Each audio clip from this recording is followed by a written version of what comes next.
There's a reason soldiers survived ambushes in the dead of night without a single piece of technology. No batteries, no motion sensors, no electricity, just string, tension, and a tin can with a few pebbles rattling in the dark.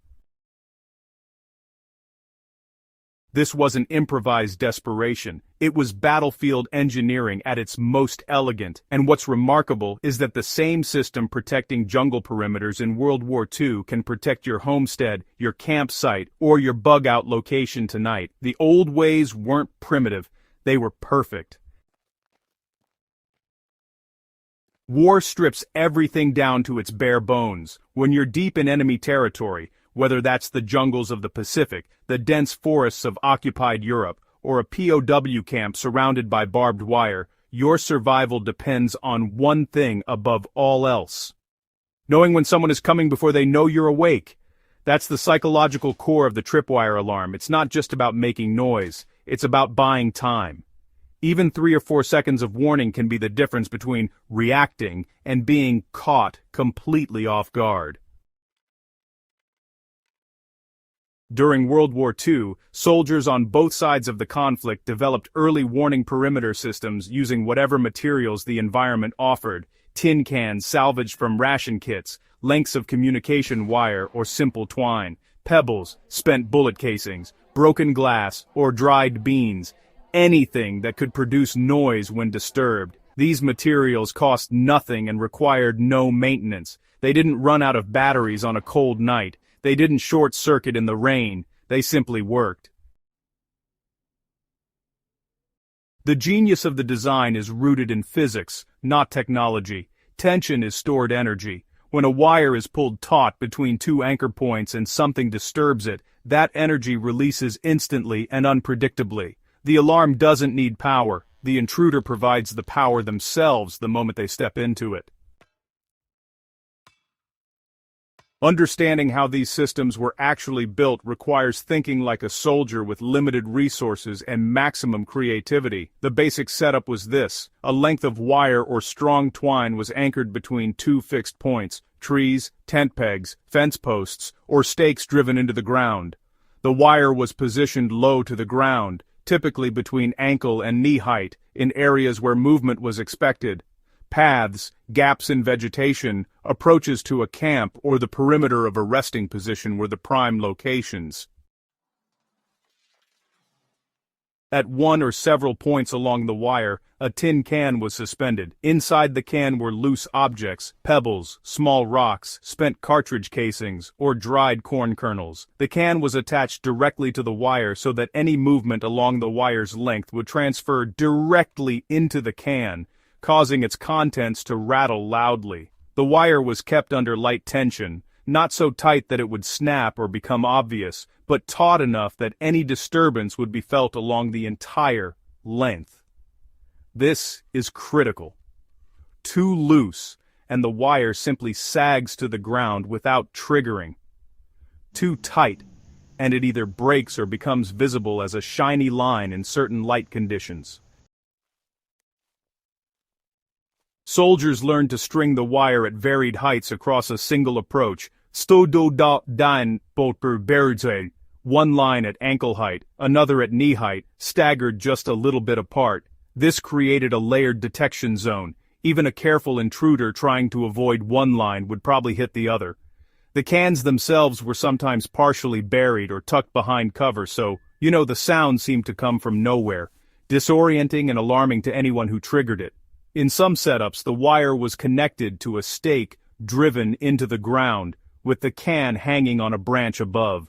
Disturb the wire, and the can swings, crashes, or tumbles, loud enough to wake a sleeping man 15 meters away.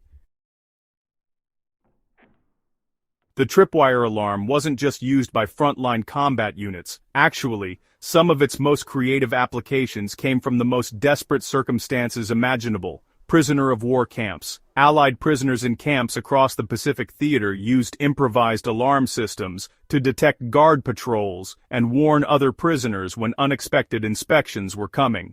A single thread, stretched low across an interior passage and connected to a small bundle of tin scraps or mess kit lids balanced on a ledge, could give a prisoner camp enough warning to hide contraband, wake sleeping escapees, or honestly, just prepare psychologically for a hostile encounter.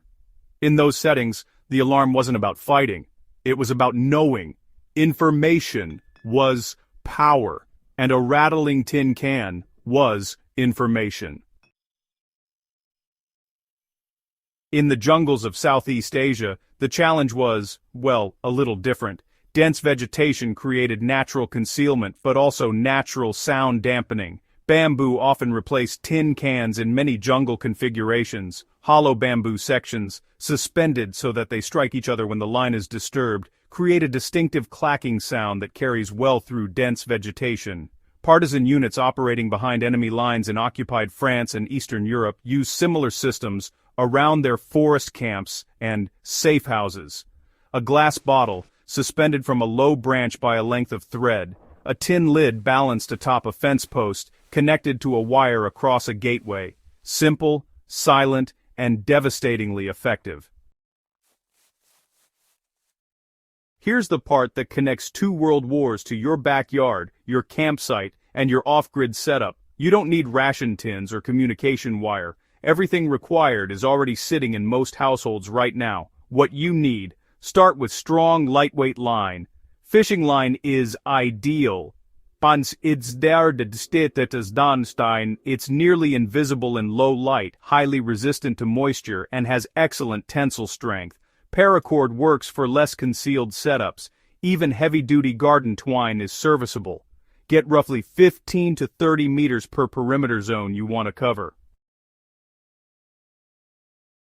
For the alarm mechanism, you'll want to gather a handful of empty aluminum cans. Drink cans work perfectly. Drop a dozen small pebbles, dried beans, or metal washers inside each can. Seal the opening with duct tape to keep the contents from falling out, but make sure to leave enough space for the rattling to produce sound. Punch a small hole near the top rim and thread your line through. For anchor points, you can use tent stakes driven at an angle, screw eyes mounted to wooden posts, or just simple forked branches hammered right into the ground. Choose your approach zones carefully. Think like an intruder. Where would you walk to avoid being seen? Down the tree line, along the fence, through the gap in the hedge, through the open gate. These are your priority zones. Drive your first anchor at one end of the zone, 15 to 25 centimeters above the ground. Run your line to the opposite anchor, maintaining light tension. Attach your can at roughly the midpoint of the line, hanging just below the wire level so it swings freely. Test it yourself first. Walk through the line slowly, the way a careful intruder would move. Adjust the contents of the can until the rattle is loud enough to be heard from your sleeping position. Modern security systems are extraordinary, but every single one of them shares a critical vulnerability. They require power. Cut the power, drain the battery, disable the signal, and the system goes dark. The string and can tripwire alarm has no such vulnerability. It cannot be hacked. It cannot be remotely disabled. It requires no signal, no satellite, no cellular network, and no maintenance schedule. For preppers specifically, the tripwire alarm solves a problem that no battery-powered device can permanently solve. What happens when the grid goes down and stays down? The tripwire doesn't care. The physics don't change.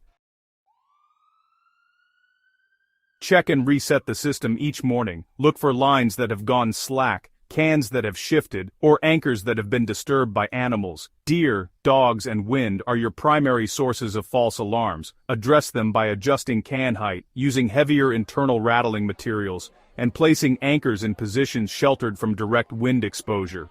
Practice the technique before you need it. Walk your own perimeter. Try to move through the lines without triggering them. You'll find it remarkably difficult, which is exactly the point.